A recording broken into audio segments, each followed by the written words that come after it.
अस्सलामुअलैकुम वरहमतुल्लाहि वबरकातुहू।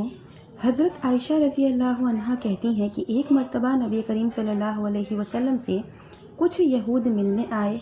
उन्होंने हमारे दुश्मनी के आपको सलाम किया तो कहा साम अलैकुम, अस्सलामु अलैकुम नहीं कहा। साम का माना होता है मौत, मतलब ये हुआ कि आपको मौत आ जाए। हज़रत आयशा रज़ी अल्लाह अन्हा बड़ी चालाक और ज़हीन थी। वो समझ गईं कि इन लोगों ने क्या कहा है। उन्होंने यहूदियों के जुमले से सख्त जुमले में इनको जवाब दिया और कहा अलैकुमुस्सलाम वल लानतु, यानी तुम पर भी मौत और लानत दोनों हो। नबी करीम सल्लल्लाहु अलैहि वसल्लम ने ये सख्त जवाब सुना तो आपको बर्दाश्त नहीं हुआ। आपने हज़रत आयशा रज़ी अल्लाह अन्हा को फ़ौरन तंबीह की और फरमाया महलन या आयशा, आयशा सख्ती नहीं नरमी इख्तियार करो, अल्लाह ताला हर काम में नरमी पसंद करता है।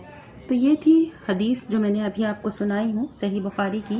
मेरी प्यारी सोशल मीडिया फैमिली, आपने सुना जिनको हज़रत आयशा रज़ी अल्लाह अन्हा ने सख्त जवाब दिया था वो यहूद थे। बद्दुआ की इब्तिदा यहूद ने की थी और बद्दुआ भी किसी और को नहीं, नबी सल्लल्लाहु अलैहि वसल्लम को की थी। लेकिन आप सल्लल्लाहु अलैहि वसल्लम ने यहूदियों के हक़ में भी बद्दुआ की जल्दबाजी नहीं पसंद की। आपने फरमाया आयशा जानती हो मैंने क्या जवाब दिया? मैंने सिर्फ इतना कहा वालैकुम, यानी और तुम पर भी। क्या मतलब हुआ? मतलब ये हुआ कि अगर तुमने सलाम किया है तो मैं भी तुम्हें सलामती का पैगाम देता हूँ, और अगर तुमने मुझको मौत की बद्दुआ दी है तो मैं भी वही लौटाता हूँ। सुभान अल्लाह, कैसा पाकीज़ा जवाब है। अपनी ज़ुबान को बद्दुआए जुमले से आपने आलूदा नहीं होने दिया। अंदाज़ा करें एक मुसलमान की ज़ुबान कैसी पाकीज़ा होनी चाहिए। और इसी पर बस नहीं, आप सल्लल्लाहु अलैहि वसल्लम ने तमाम मुसलमानों को यही तालीम दी है।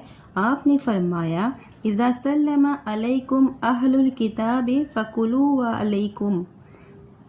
ये जो अभी मैंने आपके सामने लफ्ज़ पढ़ा है ये सही बुखारी के अल्फाज हैं, यानी यहूद व नसारी या इनके अलावा कोई गैर मुस्लिम तुमको सलाम करे तो तुम सिर्फ वालेकुम कहने पर इत्तिफाक करो। अगर उन्होंने सलामती की दुआ की है तो तुम्हारी तरफ से भी दुआ हो गई, और अगर बद्दुआ की है तो तुम्हारी तरफ से भी उसका जवाब हो गया। इसी के साथ तुम्हारा फ़ायदा ये होगा कि तुम्हारी ज़ुबान गंदगी से आलूदा नहीं होगी।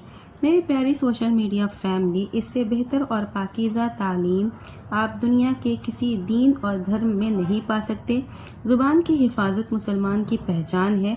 हमेशा एक मुसलमान की ज़ुबान से पाकीज़ा कलिमात निकलने चाहिए। इसीलिए नबी सल्लल्लाहु अलैहि वसल्लम ने एक हदीस में बयान फरमाया है कि जो शख्स अपनी ज़ुबान और अपनी शर्मगाह की हिफाजत की जिम्मेदारी ले ले, इसके लिए जन्नत की गारंटी मैं लेता हूँ। अल्फाज ये हैं मैं यज़मना ली मा बैना लहयहु व मा बैना रिजलैहि अज़मन लहुल जन्ना। तो आज की वीडियो में आप दो चीज़ें समझ चुके होंगे इंशाअल्लाह। एक तो ये कि जब भी सलाम करें यहूदियों वाले अल्फाज का इस्तेमाल ना करें, सलाम को पूरा तरह से मुकम्मल किया करें अस्सलामु अलैकुम वरहमतुल्लाहि वबरकातुहू, और इसी तरह से जवाब भी पूरा दिया करें वालेकुम अस्सलाम वरहमतुल्लाहि वबरकातुहू।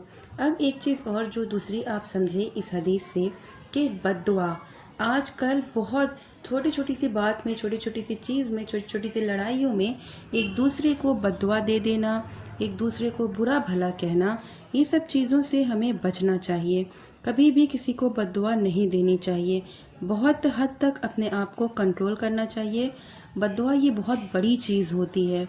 आप सल्लल्लाहु अलैहि वसल्लम को यहूदियों ने बद्दुआ के अल्फाज आप सल्लल्लाहु अलैहि वसल्लम के लिए इस्तेमाल किए, फिर भी आप सल्लल्लाहु अलैहि वसल्लम ने कितनी समझदारी से उनके लिए जवाब तैयार किया और उन्हें जवाब दिया।